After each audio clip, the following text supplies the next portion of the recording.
Does a mini pyramid make a wonderful mini menu update? Princess Bear, today we're at EPCOT hanging out in the Mexico Pavilion because I need a nap.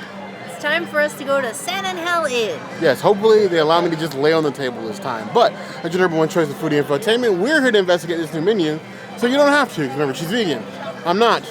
Do not climb the pyramid. It's time to foodie and chill.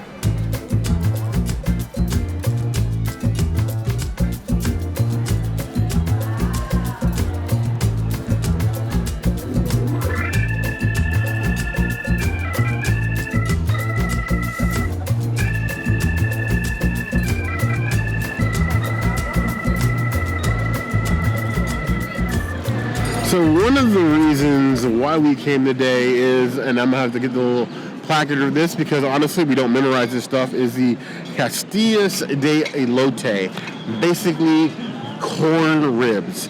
And we've had corn ribs a few times at Universal. We've even made them at home a couple times. Being able to get them at Disney is something new for us, so we came here specifically because we had hoped against hope. I don't know if it's hope against hope, but we had hoped to be able to modify them vegan for the princess. Unfortunately, they prepped them in butter ahead of time, and then they cooked them with the cheese, so they don't have the ability to make them vegan, which is sad. Vegetarians, this is all you, because it's just butter, cheese, and corn ribs. You have this delicious, this is one of the few times we think we've gotten food, and it's looked better than it looked on the little, picture menu. There's this, and there's this. Which would you rather have? I feel like I'd rather have the bowl, because this looks amazing. This is something worth getting messy for. The elote, the corn, the cotija cheese, buttered, the parsley. This looks amazing.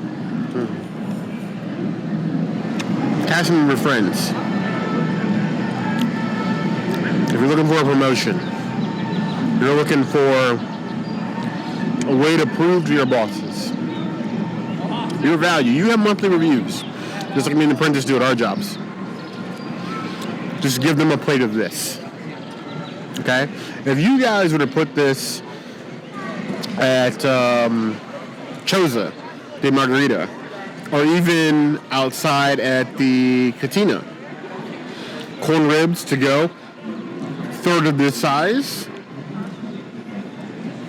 done. I have a whole problem. This would be more iconic in EPCOT than the, what's that one? Sake? Yeah, the violet sake. One of the worst drinks in Japan, but hey, you guys love it.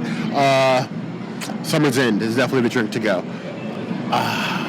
This is mind-blowing. I can still feel the flavor of these ribs in the back of my eyeballs. I can almost feel like I can see in the dark.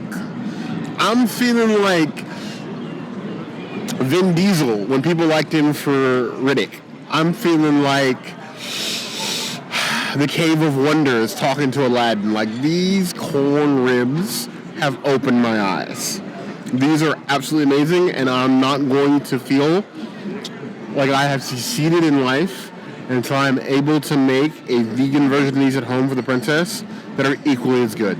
So I got to start working on my vegan cotija cheese recipe and the roasting of these ribs, because I need biblically for her to be able to eat these.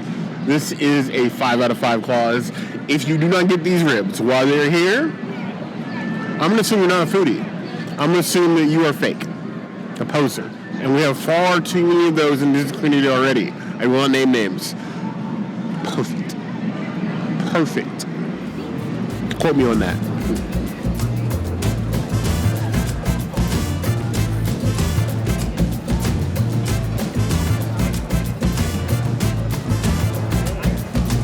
This is the Huarache. This is not as good as the one that they have at the Maya Grill, but is the alternative to the vegan enchiladas they have here. When I take these tendrils off, you see lots of nopales and beans, and then they got veggies. Our server was super cool and actually gave us more veggies to put on the side, but I want to just try the Huarache with the nopales and the beans, because We already have a really beautiful one with the vegan chorizo over at Maya Grill, and they serve the vegan chorizo over at La Hacienda. So it's a little weird that even though they're all Palmas restaurants, that they don't have that here at San Angel. So let me fold this over and try it, and let's just see how this works. The Huarache is tart and nice and beautiful. Definitely not as good as Maya Grill, and I don't think adding the vegetables on top of here is going to make it any better. I love nopales, but like these are not the nopales that, I don't know.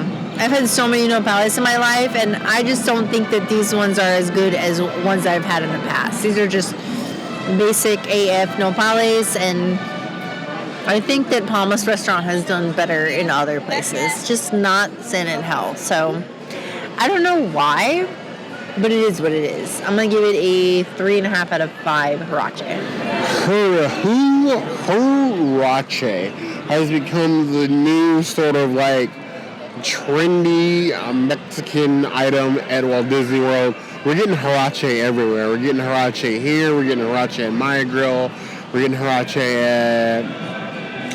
There's one more place I'm forgetting. We used to do Pecos. You used to get one at Pecos before they changed the menu again.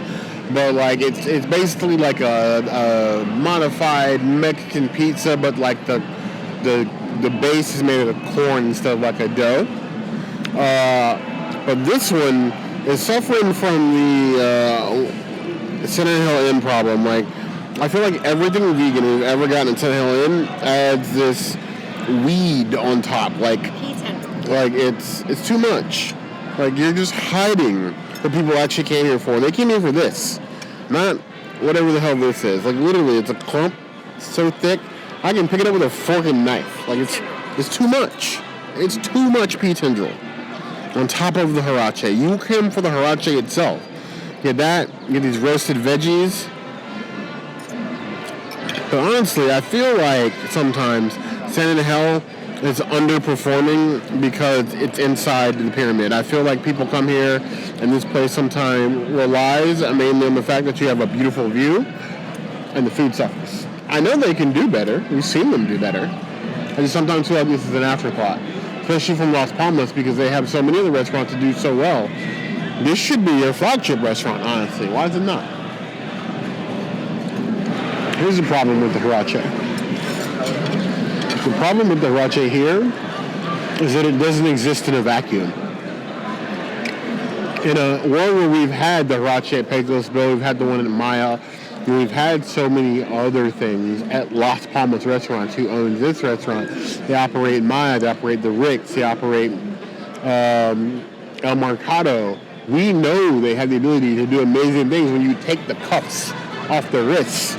It feels like you handcuffed them and made them try to cook this with two hands tied behind their back. The cactus is great, but it just doesn't measure up to the other options that we had, and we feel like it's missing something. Honestly, with a more concentrated sauce, maybe a little vegan cheese, and getting rid of the pea tendrils, this would probably be a little bit more elevated. I love that they have this. I just feel the execution needs to be tweaked.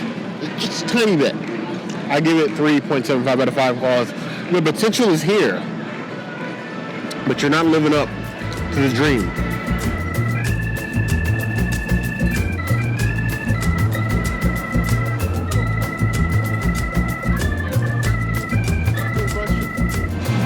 Taco. These beautiful shaved ribeye taco. You have tacos grilled with the onions and tomatoes in here, peppers in here, topped with cilantro with a little bit of salsa verde, some plantains on the backside, with plenty of tortillas to build them yourself. It's looking beautiful. It's looking great. And yes, people, you can ask for extra tortillas if you want. You don't have to go nuts. You can use some restraint, you know? So just go ahead and dive right in here with that beautiful shaved ribeye. And they do make this to order, so it's not like it's just sitting back there pre-made. So if you wanted something taken out, for instance, you can ask them, you know, if you have like a dairy allergy or anything else, not to include the cheese.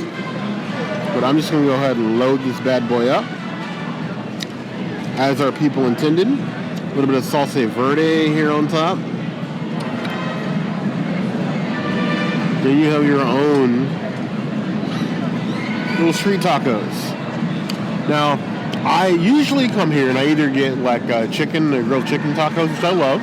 I'm one of those boring people. I love grilled chicken and taco. I love shrimp in a taco. I love fish tacos. But these tacos, talking to our server, were actually designed for the ribeye. The chicken was an addition afterwards. So all the fixings, the peppers, the cheese, were designed around the flavors and the juices of the ribeye. So I have to try it at some point, like today, as the chef's intended. I'm a goofball at nature. I am a goofy person. Aside from the nickname, strip away all the Disney stuff, strip away all the nerdy stuff, I am goofy. In a nutshell. I'm not ashamed of that. I'm actually quite proud of that. In my reviews, I say some funny things. I rant about, witty and ride lines and how much I like to toss certain things off the top of cliffs. But there are some things that deserve no hyperbole. Good is good. And the juiciness of the shaved beef combined with the cheese and the peppers is something that will make your taste buds dance. It will make you understand why you're a foodie. It's tasty for the sake of being tasty. It's just good food. I'm not the biggest person to order like beef or steak, but these tacos make me understand. It's a teeny bit. 4.25 out of 5 plus.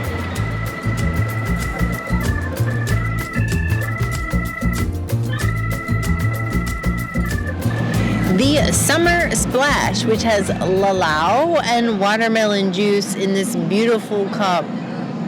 I love it. Wow. That's like a tangy watermelon. Like, you gotta love watermelon to love this drink. I don't think Bear's gonna like it, but I do. I'm gonna give it a 3.5 out of 5 watermelons. It's like a spicy watermelon. We come to La Hacienda as frequently as we do. Sand and Hell. La Hacienda. Well, Sand and Hell Inn as often as we do, because they do a lot of seasonal things. We miss some of them because there's so much food here while there's a try, but when we get something that like perks the interest, we come. But every time we come for like a food item, because that's what we come here, there's always some specialty drink to accompany it. 9 times out of 10 is usually going to be something I hate. But again, if we only try things that we don't like, this would be a very boring channel. Some of you have given me grief because obviously I've tried some things that I absolutely abhor, like pecan pie, watermelon in this case. Even things I don't like, be it, are worth trying again because one day I might find a configuration that I like.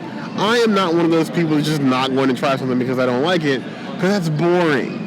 I don't want to do the same things all my life. Life is long. Have fun. Smile.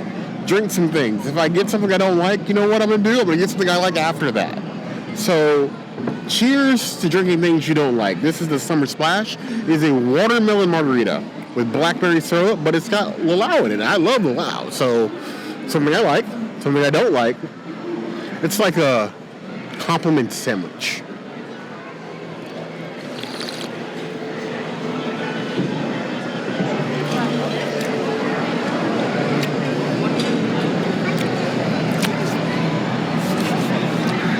Here's the thing. If I have to consume watermelon from now on, the bar is that it be in between tequila and blackberry syrup. That's the bar right there, because that is amazing. I want an IV bag of that. I don't think Disney would let me do that. Walk around here with an IV bag full of tequila. But that gives me life.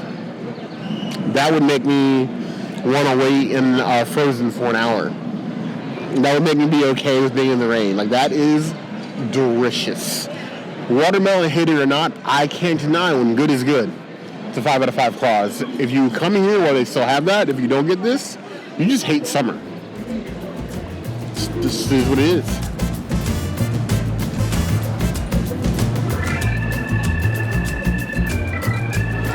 did we, one, plan some sort of strategic outfit change just so we look fresh and refreshed for this outro, or give it up for the dress? Did we have audio issues with our mic and had to come back here almost a week later to re-record this because there was no sound for the first one? Actually, I think it's been like 2 weeks. It's been a while, yeah. But what we feel about this place still stands. We had really high hopes for the corn ribs, for the princess to be able to have them. Yeah, that was unfortunate that they cook it in butter. Yeah. And they weren't able to modify them at all, so it was really just me. I loved them. They were amazing. But the fact that the corn ribs, literally just corn with some cotija cheese and toppings, can't be made vegan, literally heartbreaking, because that was the main reason we came here. And I was thinking about it the other day, and I was like, well, you know, every time we've been told that there's something that could potentially be made vegan here at San Angela Inn, it ends up not being the case. There's like a third or fourth time it's happened. So yeah. We're living with something that was supposed to be vegan or made vegan. Yeah. With tamales and... There's been so many things, but ultimately at the end of the day, it's either the Huarache or the modified enchilada, and there's really nothing else except for the chips and guac. And I just feel like this is the worst Mexican pavilion restaurant of them all. I mean, I know that a lot of you would like to disagree, but the proof is in the reviews. Yeah. The videos are out there if you want to look for yourself if you don't believe us. But I want to know what you guys think. Obviously, the corn ribs, nice addition. But what do you think about their sort of like lack of plant-based options? Now, again, this is a third-party restaurant. The same third-party restaurant that runs Maya at Coronado. It does amazing plant-based options. And yet the one in the park, below par. Let us know what you think in the comments below. As always, if there's anything else you can see us do, that will always be the place to find us. Hit the notification bell if you want to see other videos like this. And we have new videos 5 days a week. Monday, Tuesday, Wednesday, Thursday, Saturday. We'll see you soon. Be sure to subscribe and like this video. And if you don't comment, Bear might yeet himself into Magic Kingdom. I'm just going to take that guy's place. That'll be where you can find me from now on. But you heard the girl.